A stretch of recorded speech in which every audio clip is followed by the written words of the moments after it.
பிரதமர் மோடி தேச பிரிவினையை தூண்டிவிடுவதாகவும் அவர் மனிதனாக இருப்பதற்கே தகுதியற்றவர் என்றும் மன்சூர் அலிகான் கடுமையாக விமர்சனம் செய்துள்ளார். இந்தியா கூட்டணியில் பிரதமர் வேட்பாளருக்கு மிகவும் தகுதியானவர் பிரியங்கா காந்திதான் என்றும் அவர் தெரிவித்துள்ளார்.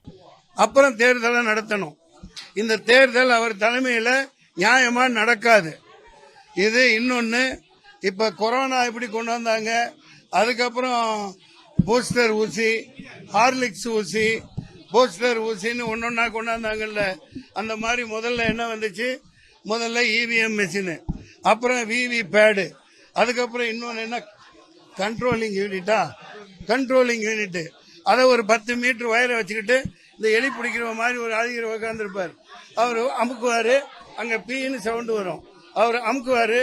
ஏண்டா இந்த கேவலமான கேப் மாதிரி பொழப்புக்கு பேசாம பேப்பர்ல வச்சுட்டு போங்கடா, பேப்பர்ல வச்சு தொலைங்கடா, பாரத பிரதமரை தூக்கி உள்ள போடுங்க. மூன்றாவது சமாச்சாரம், நான் போன வருஷம் நவம்பர்லயே கடிதம் கொடுத்திருந்தேன் காங்கிரஸ் பேராய கட்சியில இணையறதுக்காக, தாய் கழகத்தில் இணையறதுக்காக. ஏண்டா முன்னாடியே சோனியாஜி 25th சமிட்ல டெல்லிக்கு போய் ரொம்ப 5 வருஷம் முன்னாடி காங்கிரஸ்ல இருந்தேன். திண்டிவன ராமமூர்த்தி ஐயா அவர்கள் கூட கருத்து வேறுபாடு காரணமா விலகிட்டேன். அது இணையறதுக்காக கடிதம் கொடுத்திருந்தேன். அது யாருக்கு போய் சேரலன்னு நினைக்கிறேன். அதனாலதான் இடையில நான் அந்த கட்சி ஆரம்பிச்சேன்.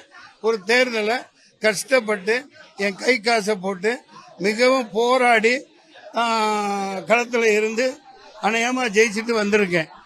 இந்த நிலையில அந்த வேலூர் தொகுதி எல்லா இடத்துலையுமே எனது பாரத பிரதமரா நமது இந்தியா கூட்டணியை எல்லா இடத்துலையும் ஆதரிக்கிறேன், வேலூரை தவிரன்னு சொல்லி பிரதமர் கேண்டிடேட்டா I declared prime minister candidate Sonia காந்தியின் அன்பு மகள் பிரியங்கா காந்தி.